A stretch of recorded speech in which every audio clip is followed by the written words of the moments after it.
ගොඩක් ආදරෙන් ඔයාලා හැමෝම අපේ channel එකට පිළිගන්නවා. අද කියලා දෙන්නේ ඕන කෙනෙක්ට කන්න ආස හිතෙන විදියට පතෝල සම්බෝලයක් හදාගන්න විදිය. ඔයාලා අපේ channel එකට අලුත් නම් subscribe කරන්න. ඒ වගේම රසවත් අදහසත් අපිට පහලින් comment කරන්න. එහෙනම් අපි වීඩියෝ එකට ගිහිල්ලා බලමු කොහොමද හදාගන්නේ කියලා. ලපටි පතෝල කරලක් අරගෙන හොඳට පිට පොත්ත තියෙන අලු ටික සූරලා අයින් කරලා හොදගෙන ඇට ටිකත් අයින් කරගෙන තමයි මෙහෙම කපාගෙන තියෙන්නේ. මේ ගොඩක් සිහින් වෙන්න තමයි කපලා අරන් තියෙන්නේ. ඊට පස්සේ අරන් තියෙනවා මිටි පොල් කිරි වලින් තේ හැඳි දෙකක්. මේ තියෙන්නේ මිටි පොල් කිරි වලින් අරගෙන ඊට පස්සේ රතු ලූණු බික් 10ක් විතර අරගෙන පොඩිවට කපලා තියෙනවා. දෙහි ඇඹුල් ඕන නයි කොච්චි කරලක් හීන් වෙන්න කපලා අරන් තියෙනවා. උඹලකඩ ඕන ගම්මිරිස් කුඩු රස අනුව ලුණු ওই ටික තමයි ඕන.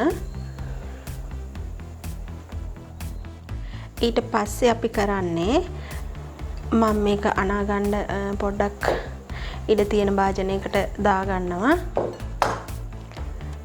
දාගෙන අපි රතු ලුණු ටික මිරිස් ටිකත් එකතු කරගන්නවා.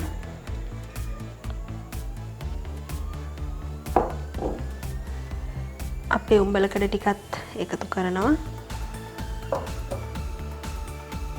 උකු මිටි කිරි ටිකත් මේ විදියට එකතු කරනවා.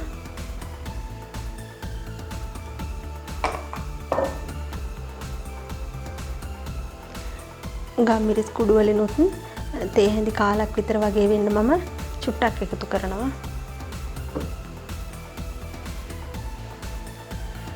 ඊට පස්සේ රස අනුව ලුණු එකතු කරගන්න ඕනේ. ඒක තමන්ගේ රසය අනුව එකතු කරගන්න.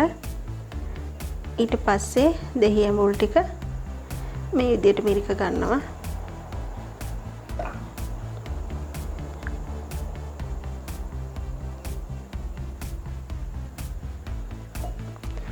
දැන් අපි ගොඩක් අත තද කරන්නේ නැතුව මේක අනා ගන්න ඕනේ.